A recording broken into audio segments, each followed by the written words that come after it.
ጤና ይስጥልኝ ተመልካቾቻችን እንደምን ቆያችሁ? ለዛሬ ያሰባሰብናቸውን በአራቱም አቅጣጫ የተፈጸሙትን የፋኖ ትንተናዎችና ሌሎች አስደሳች የፋኖ የድል ዜናዎችን በዚች አጭር ደቂቃ ልናሰማችሁ ተዘጋጅተን ቀርበናል።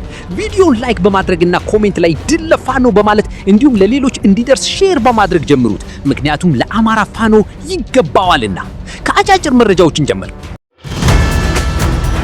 በማዕከላዊ አርማጭሆ ወረዳ ደለሳ ቀበሌ ልዩ ስሙ እምባዳይት በተባለ አካባቢ ሰፍሮ በነበረው የጠላት 54ኛ ክፍለ ጦር ላይ ከሚያዝያ 9 2018 ዓመት ጀምሮ እስከ ትናንቱ ከባድ እርምጃ ተወስዶበታል።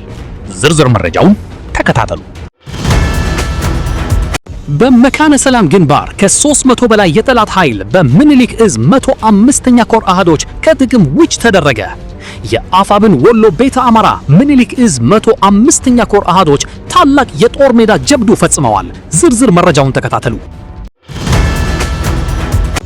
ይህ በእንዲህ እንዳለ ምኒልክ እዝ 105ኛ ኮር 33ኛ ክፍለ ጦር ሰሞኑን ለተከታታይ ቀናቶች ተጋድሎ በማድረግ በርካታ የፋሺስቱን ጥምር ዙፋን ጠባቂ ወታደር በመደምሰስ ሉጋማ ከተማን ተቆጣጥረዋል።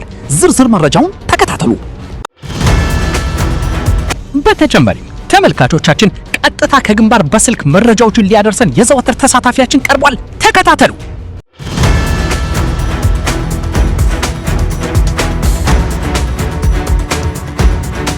በመካነ ሰላም ግንባር ከ300 በላይ የጠላት ኃይል በምኒልክ እዝ 105ኛ ኮር አሃዶች ከጥቅም ውጭ ተደረገ። የአፋብን ወሎ ቤተ አማራ ምኒልክ እዝ 105ኛ ኮር አሃዶች ታላቅ የጦር ሜዳ ጀብዱ ፈጽመዋል። ባለፉት 24 ሰዓታት በመካነ ሰላም ግንባር በተካሄደው ውጊያ የጠላት ኃይል ከፍተኛ ሰብአዊና ቁሳዊ ኪሳራ ደርሶበታል። ኮሎኔል ተስፋይና ኮሎኔል ዘላለም እየመሩት ወደ ግዳጅ የገባው ኃይል አፈር ደቼ በልቷል። የአፋብን ምስራቅ አማራ ቀጠና ምኒልክ እዝ 105ኛ ኮር 29ኛ ክፍለ ጦር ሰራዊት ከ45ኛ ክፍለ ጦርና ከ47ኛ ክፍለ ጦር ከተውጣጡ ሻለቃዎች ጋር በመቀናጀት በተወሰደ እርምጃ የ11ኛ እዝ 203ኛ ኮር ወታደሮችና የአድማ በተና 21ኛ ሻለቃ በርካታ ኃይልን መደምሰስ ማቁሰልና መበተን ተችሏል። የመካነ ሰላሙ 29ኛ ክፍለ ጦር ሰራዊት ከወግዶ 45ኛ ክፍለ ጦር አንደኛና አራተኛ ሻለቃ እንዲሁም ከ47ኛ ክፍለ ጦር አትሮንስ ሻለቃ ተቀንሰው ለግዳጅ የመጡ የመሃል ሳይንት አናብስት በሰሩት ኦፕሬሽን ከ300 በላይ የጠላት ኃይል ከጥቅም ውጭ ሲደረግ ጠላት ቆጥሮ የቀበሩ ብቻ 170 መሆኑን የውስጥ አርበኞች ያረጋገጡ ሲሆን 27 የሚሆኑ ደግሞ በየስርቻው ወድቆ ተገኝቶ ማህበረሰቡ ለቢር ሙዱ ብሎ እንዲቀበር ተደርጓል። የሻለቃ አዛዥን ጨምሮ ሌሎች አመራሮችም ተደምስሰዋል። ከዚህ በተጨማሪ እስካሁን አስክሬናቸው ያልተገኘም እንዳሉ እየተነገረ ሲሆን የቆሰሉ ወታደሮች በየቁጥቋጤው ስር ተገኝተው በ29ኛ ክፍለ ጦር ሐኪሞች ትብብር በማዕከላዊ አርማጭሆ ወረዳ ደለሳ ቀበሌ ልዩ ስሙ እምባዳይት በተባለ አካባቢ ሰፍሮ በነበረው የጠላት 54ኛ ክፍለ ጦር ላይ ከሚያዝያ 9 3008 እስከ ትናንት ወሎ ከባድ እርምጃ ተወስዶበታል። በአፋብን በላይ እዝ ስር የሚንቀሳቀሰው 305ኛ ጎቤ ኮር ወታደራዊ ክፍል ከኮሩ መረጃና ደህንነት ክፍል ጋር በመቀናጀት አስቀድሞ ባጠናው የጠላት አሰላለፍ መሰረት የተፈጸመው ይኸው ጥቃት የአገዛዙን ኃይል መፈናፈኛ አሳቶ አሽመድምዶታል። በተጋድሎ 87 የመከላከያ አባላት፣ 6 የአድማ ብተናና ሚኒሻ አባላት በድምሩ 93 የአገዛዙ ወታደሮች መገደላቸው ተረጋግጧል።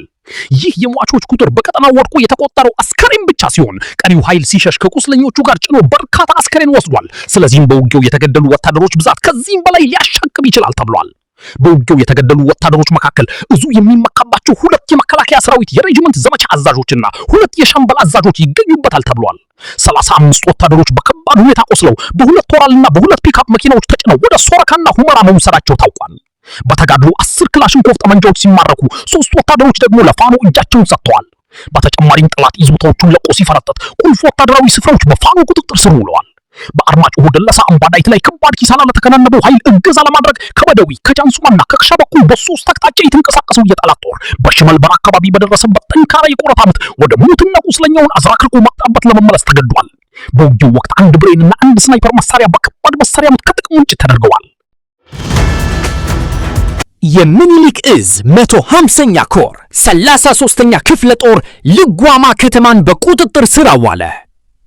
በወሎ ቤተ አማራ ምኒልክ እዝ ስር የሚንቀሳቀሰው 150ኛ ኮር 33ኛ ክፍለ ጦር ለተከታታይ ቀናት ሲያካሂድ የነበረውን ወታደራዊ ግስጋሴ በማጠናከር ሚያዝያ 8 ቀን 2018 ዓመተ ምህረት የልጓማ ከተማን ሙሉ በሙሉ በቁጥጥር ስር ማዋሉን አስታወቀ።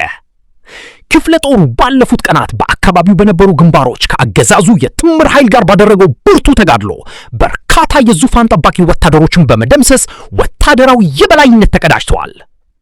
የጠላትን የመከላከል ምሽግ በመስበር ወደ ከተማው ዘልቆ የገባው የፋኖ ሰራዊት በአሁኑ ሰዓት አካባቢውን በቁጥጥር ስር ማድረጉ ተገልጿል። 33ኛ ክፍለ ጦር በልጓማ ከተማና በዙሪያዋ ባሉ ግንባሮች ያስመዘገበውን ድል እንዲሁም በጠላት ላይ የደረሰውን ዝርዝር ሰብአዊና ቁሳዊ ኪሳራ በሚመለከት በቀጣይ ሰዓታት ዝርዝር መረጃዎችን ይፋ እንደሚያደርግ እዙ አመለክቷል።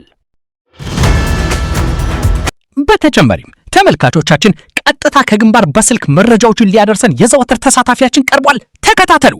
በተጨማሪም ኮርማትና ጮቢ በር ወታደራዊ ካምፕ ላይ ተከታታይነት ያለው የከባድ መሳሪያ ተኩስ እያደረገ ይገኛል። በዚህ አካባቢ እንግዲህ የፋኖ ኃይሎች ወደ ቆቦ ከተማ በመጠጋታቸው በቆቦ ከተማ ላይ ምንም አይነት ወታደራዊ ይሁን የሲቪል እንቅስቃሴ የመንግስት መስሪያ ቤቶች ተዘግተዋል። ጎዳናዎች ከሰውም ሆነ ከመኪና እንቅስቃሴ ጸጥ ብለዋልኝ። የፋኖ ኃይሎች ወደ ከተማው ይገባሉ በሚል ከፍተኛ ስጋት ከጮቢ በርና ከተለያዩ ወታደራዊ ካምፖች በተለይ ኮርማት ከተባለው ወታደራዊ ካምፕ የከባድ መሳሪያ ተኩስ ወደ ገጠራማው ቀበሌው አካባቢ ወይም ከተማው ዙሪያ አካባቢ ወደሚገኙ ቦታዎች ላይ ከፍተኛ የሆነ የከባድ መሳሪያ ተኩስ እየፈጸመ ነው የሚገኘው። ውጊያው አሁንም አልተጠናቀቀም። ሲጠናቀቅ አጠቃላይ የደረሰውን ጉዳት የምናደርስ መሆኑን እንዲታወቅ እፈልጋለሁ። ነገር ግን ለተከታታይ 3 ዓመታት በአገዛዙ ጦር ተይዘው የነበሩ በኮንክሪት የተሰሩ የቁም ምሽጎች ተደርምሰው በፋኖ ቁጥጥር ውስጥ ውጊያም ገና ቁጥሩ ያልታወቀ በርካታ የአገዛዙ ጦር መደምሰሱንና እየሸሹ ወደ ቆቦ ከተማ